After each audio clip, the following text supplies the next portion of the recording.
চুরি, সুদের মহাজনী ব্যবসা, কাটমানি, তোলাবাজি, এই সমস্ত ব্যবসার একটা মজার ব্যাপার আছে।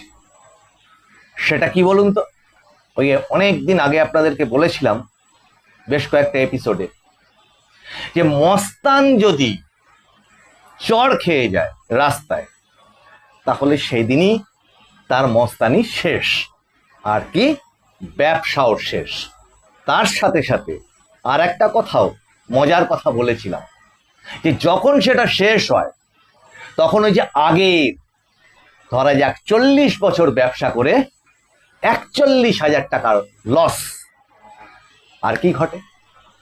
এক রাত্রিরে ভিখারি পিছনে পিছনে আসে অসংখ্য বিভিন্ন উদ্দেশ্যে জমিয়ে রাখা ক্ষোভ নিয়ে পাওনাদারের দল। সেই সমস্ত কিছু এবার ঘটতে চলেছে, বা বলা ভালো ঘটেই গেল। রহস্য না করে, রূপক না ব্যবহার করে, এটুকু আপনাদের সামনে আজকে বলে দেওয়াই যায়। সেটা কি? একটা বড় ঘটনা, যেটা সবাই এক্সপেক্ট করেছিল। এই এপিসোডটা দেখতে দেখতে ভাববেন আপনারা যে তাই তো, এগুলো তো হওয়ারই ছিল, শুধু হচ্ছিল না, বা কবে হবে সেটারই অপেক্ষা ছিল। নমস্কার, মানুষের ভাষায় আপনাদের সকলকে স্বাগত। আমি প্রবীর রায়চৌধুরী আপনাদের সাথে। প্রথম কথা হচ্ছে, যেভাবে গত দুটো এপিসোডে আপনাদেরকে বলেছি যে বুলডোজার যেভাবে অশান্তি নিকেতন আর টালির চালার দিকে এগিয়ে যাচ্ছে, যে সমস্ত নোটিশ সময় সীমা বেঁধে দেওয়া হয়েছে, সেই স্বৈরাচারী সাম্রাজ্যের বহুতলের ওপরে বসে থাকা এসকেলেটার আর ঝাড়বাতি নিয়ে সিংহাসনে বসে থাকা এক স্বৈরাচারী শাসক, তাকে তার সাম্রাজ্য ওই নোটিশে বলে দেওয়া হয়েছে, হয় নিজে ভাঙো, অথবা ভাঙাটা শুধু সময়ের অপেক্ষা। আর গুটি গুটি পায় এগিয়ে আসছে চতুর্দিকের অসংখ্য মামলার, অসংখ্য গ্রেপ্তারি তো হতে পারে না, গ্রেপ্তারি একটিই হয়, কিন্তু অভিযোগগুলো জুড়ে যায় তার সাথে।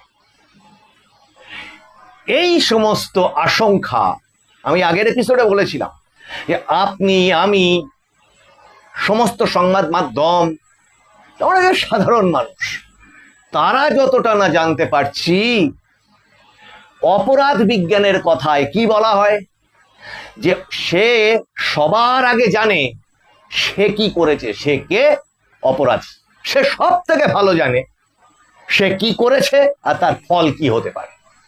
সেই সমস্ত আশঙ্কা নিয়ে আজ কোনো এক টালির চালার নিচে আবার বসেছিল আশঙ্কা থেকে উদ্ধার পাওয়া যায় কি করে সেই মিটিং, যাকে বলা হয় যারা একদিন গলায় পোস্টার লাগিয়ে রাজপথে মিছিল করেছিল আমরা সবাই চোর, সেই চোরেদের মিটিং। এখন ঘটনা কি? ঘটনা এখানে ওখানে সব কেউ কেউ আত্মসমর্পণ করে দিচ্ছে, সারেন্ডার করে দিচ্ছে ইডির অফিসে গিয়ে, সিবিআই এর অফিসে গিয়ে, আবার কেউ আর লড়ার ক্ষমতা নেই।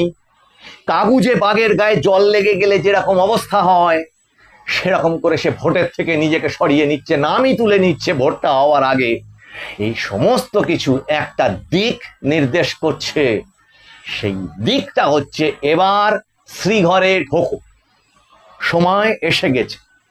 আর গ্রামাঞ্চলে তার অভিযান শুরু হয়ে গেছে, সেগুলো তো আমরা দেখছি, আপনারা দেখছেন, সবাই সব চোখ মেলে। ওই বললাম না, বিনোদনমূলক সমস্ত চ্যানেল, বিনোদনমূলক ইউটিউবের অন্যান্য অনুষ্ঠান, টিভির অনুষ্ঠান ছেড়ে মানুষ সারাক্ষণ খবরের চ্যানেল খুলে বসে আছে। এখন অবাক কাণ্ড যে দেখে যে তারা কি আনন্দ পাচ্ছে, মানুষ, অত্যাচারিত মানুষ, এখানে অ্যারেস্ট হচ্ছে, ওখানে অ্যারেস্ট হচ্ছে, একটার পর একটা কেঁচো খুঁড়তে কেউটের মতো। অবাক করে দেওয়া দুর্নীতি এবং ধরপাকড় সব চলছে। এখন আসল কথাটা হচ্ছে এই, ঠিক কথা, আসল কথাটা বলুন তো মশাই। আসল কথাটা হচ্ছে এই, আমাদের কাছে সমস্ত রকম সূত্রের খবর, সংবাদ মাধ্যমের যে সমস্ত বন্ধুরা আছেন সেখান থেকে, আর তাদেরই দলের ভিতরকার থেকে এখন যেটা হচ্ছে সেই সমস্ত খবরগুলোকে যদি এক জায়গায় করি, তাহলে সব সূত্রের খবর একটা দিক নির্দেশ করছে। সেটা কি? যেটার এক্সপেক্ট করেছিল মানুষ। আমরা বলেছিলাম যে ভোটে হার মানে তৃণমূল কংগ্রেস সেই মুহূর্ত থেকে দলটাই উঠে যাবে, তা টিম টিম করে অস্তিত্ব বাঁচিয়ে রাখার চেষ্টা করছিল কোনো না কোনো ভাবে। কিন্তু যারা একটু পিছন তাকাতে ভালোবাসেন, পরিসংখ্যানগুলো নিয়ে একটু ভাবেন, যে সমস্ত দর্শকবৃন্দ, তাদেরকে বলি, বা তারাও নিজেরাও হয়তো ভাবছেন, আর সাধারণ সকলের জন্য বলছি, যে পশ্চিমবঙ্গের মানুষের দুটি অভ্যাস। এক, যখন কোনো জমানাকে উল্টে দেয় তখন আগের জমানাকে সাফ সুতরা করে দেয়, এবং দুই, সেই মুখ্যমন্ত্রী আর যেতে না। আর তিন, আগের দুটো কিন্তু খেটে গেছে, যেটা বলেছিলাম আপনাদের বারবার করে। আর তিন, সেই দলটা, যেটা আগের জমানার দল ধরা যাক, যাকে উল্টে নতুন দল শাসন ক্ষমতায় আসে, সেই আগের দলটা আর কোনোদিন তাকে বাংলার মানুষ, এই পশ্চিমবঙ্গের মানুষ তাকে আর কোনোদিন ফিরিয়ে আনে না। খেয়াল করে দেখুন, স্বাধীনতার পর থেকে কংগ্রেস জমানা শেষ। কংগ্রেস অন্তত পশ্চিমবঙ্গে তার পরের 50 বছরে আর মানে ধীরে ধীরে অস্তিত্বহীন হয়েছে, টিম টিম করে এখানে ওখানে ওই টুকটুক করে বেঁচে আছে বলা যায়, অস্তিত্ব জানান দেয়। সেম বামফ্রন্ট শূন্য হয়ে গেছিল, এখন আবার একটু টিম টিম করে 1-2 এরকম। ঠিক সেই পদ্ধতি বা রীতি যদি মেনে চলে, তাহলে ওই দুটো দলের কি ছিল, আমরা সমালোচনা করি আর যাই করি না কেন, তাদের একটা কিছু ইজম ছিল, একটা মতবাদ ছিল, যেটার পিছনে তারা আঁকড়ে ধরে সেটা ভুল ঠিক তারা নিজেদের সংশোধন, পরিমার্জন ইত্যাদি করে করে বিভিন্ন সময় এগোনোর চেষ্টা করেন, আর 2-3 দিন পর, 5 মাস পর বলেন ওটা আমাদের ভুল হয়ে গেছে, ওই লাইনটা আমাদের ঠিক ছিল না। যাই হোক, তবু টুকটুক করে থাকে। আর যে দলটার কোনো ইজিমি নেই, নীতি নেই, একজনকে দেখে বা একটা মুখ দেখে বেঁচে থাকে বা বেঁচে ছিল, চুরি যাদের মূল ইজম, শোষণ যাদের ছিল মূল কার্যপদ্ধতি, সেই দলটা তো কোনোভাবেই আর অস্তিত্ব থাকা সম্ভব না, এটা আপনারা সবাই জানতেন। সেটা ঘটে গেল। তৃণমূল, বলা যায় আমাদের সূত্রের খবর অনুযায়ী, তৃণমূল আজ থেকে ধরেই নেওয়া যায় উঠেই গেল। কেন? ওই যে বললাম, চুরির ব্যবসা বা সুদের ব্যবসা, এই সমস্ত জায়গাতে কি হয়, যে যদি একবার উল্টে যায় তখন যে ঘটনাগুলো ঘটে, ওইখানে আজকে শোনা যাচ্ছে এক বিশেষ মিটিংয়ে যেভাবে চতুর্দিকে বিভিন্ন রকমের থাম, পাঁচিল, বাজপড়া নারকোল গাছ, এগুলো ধূপধাপ পড়ে যাচ্ছে, কেউ কেউ গর্তে ঢুকে যাচ্ছে, অথবা যাদের যাদের কোমরে দড়ি বেঁধে টেনে জেলখানার রাস্তা দেখিয়ে দেওয়া হচ্ছে, যে অভিযান আরো তীব্র হবে, সেটা গত দুটো এপিসোডে আপনাদেরকে বলেছি। এরা এসে এবার হাজির হয়েছে কেন? এদের সাম্রাজ্য, শুধু দর্শকবৃন্দ বলি, এই সমস্তদের সাম্রাজ্য কল্পনার বাইরে। এই শুধু যেটুকু দেখছেন, এখানে একটা বিশাল বাগান বাড়ি, ওখানে সুড়ঙ্গ, ওখানে এক রাজপ্রাসাদ, না, এগুলো হচ্ছে হিমশৈলের এক একটা ছোট্ট ছোট্ট চূড়া মাত্র। এদের সাম্রাজ্য এ দেশেই নেই, এদের সাম্রাজ্য বিস্তৃত দুবাইতে, কারোর 5খানা হোটেল, কারোর 6খানা রিসর্ট, আরো আরো বিভিন্ন রকম ওই সমস্ত দেশে যে ধরনের ব্যবসাপাতিগুলো হয় সেগুলো ছাড়িয়ে চলে যান থাইল্যান্ড, মালয়েশিয়া, হংকং, সঙ্গে আরো আরো সুইস ব্যাংকে টাকা রাখা সুইজারল্যান্ডে। আপনি ভাবেন, হ্যাঁ, আমার পাড়ার এই নেতাটা, আমি যার সঙ্গে দেখতাম এই কিছুদিন আগে, এই এই ফ্যাফা করে ঘুরে বেড়াতো, পরে তৃণমূল কংগ্রেস করে অমুক গাড়ি তমুক গাড়ি চড়ে ওই রকম একটা রাজপ্রাসাদ হাঁকিয়েছে, ঠিক আছে, ওই অব্দি নয় ভাবতে পারছিলাম, তার এই কাণ্ড হলো তো সংখ্যাটা এক একজনের ওই কোটি, কয়েকশো কোটি এরকম ব্যাপারটা নয়, হাজার হাজার কোটিতে সেই অঙ্কটা।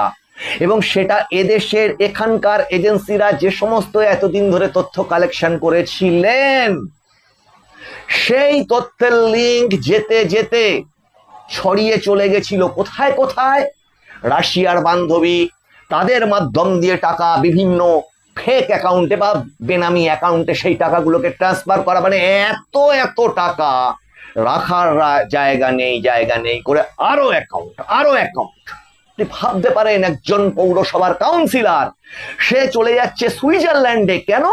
বেড়াতে না, টাকা রাখতে। ওই আপনাদের আগে বেশ কিছু কাউন্সিলর, চেয়ারম্যান, অমুক তমুকদের নাম বলেছিলাম, পৌরসভা কেলেঙ্কারিতে আপনাদের বিভিন্ন ইঙ্গিতগুলো দিয়েছিলাম, যেগুলো এজেন্সিদের কাছেও পৌঁছেছে। এখন এই যে টাকা অর্থম অনর্থম সেটাই ঘটে গেছে। এ বলছে আমার টাকাটা ফেরত দে তো বাপু, ও বলছে তোর জন্য আমি এইভাবে ফেঁসেছি। আজ সারাদিন সেটাই হলো। এবার বলছে এবার তো ওকে ধরবে, ও বলছে তোকে ধরবে। তাহলে কে কাকে বাঁচাবে? মূল মাথা দুটোকেই বাঁচানোর লোক খুঁজে পাওয়া যাচ্ছে না, তাহলে এদেরকে বাঁচাবে। এবার বলছে এ তোর জন্য আমি ফেঁসে গেলাম, আমি কিন্তু বলে দেব। ও বলছে আমি তোর জন্য ফেঁসে গেছি। ও বলছে না না আমি করিনি, আমাকে অমুক বস বলেছিল আমি তাই করেছি। ও বলছে আমাকে তার ওপরের বস বলেছিল আমি তাই বলেছি। ও বলছে তার তার তার ওপরের বস বলেছিল আমি তাই বলেছি। বলতে বলতে যখন সেই মিটিং এ আলোচনাটা এমন জায়গায় গিয়ে পৌঁছয়, আঙুল দেখাতে দেখাতে দেখাতে দেখাতে আঙুলটা দুটো চেয়ারের দিকে গিয়ে ঠেকে যায়। ব্যাস ব্যাস মিটিং ভন্ডুল। এবার বাইরে বেরিয়ে আসা, আর সেখানে যেটা সব থেকে বড় ইন্টারেস্টিং ঘটনা ঘটলো, এখানে তাদের অভিযোগ তাদের সমস্ত বন্ধুরা, দলের সমস্তরা যারা লুটে পুটে খেয়েছে এবং অলরেডি কোমরে দড়ি পড়ে গেছে, তারাই সমস্ত এদের নামগুলো বলে দিচ্ছে। হলো তো সুধী দর্শক বৃন্দ, কিছুই দেখেননি এখনো সিনেমার ট্রেলার চলছে। এই যে কি বিপুল ভয়ঙ্কর সর্বগ্রাসী এক কেলেঙ্কারি, যা ভারতবর্ষ কেন হয়তো পৃথিবীর ইতিহাসে নজির তৈরি করতে পারে, আমরা তাই আগামী দিনে দেখতে চলেছি।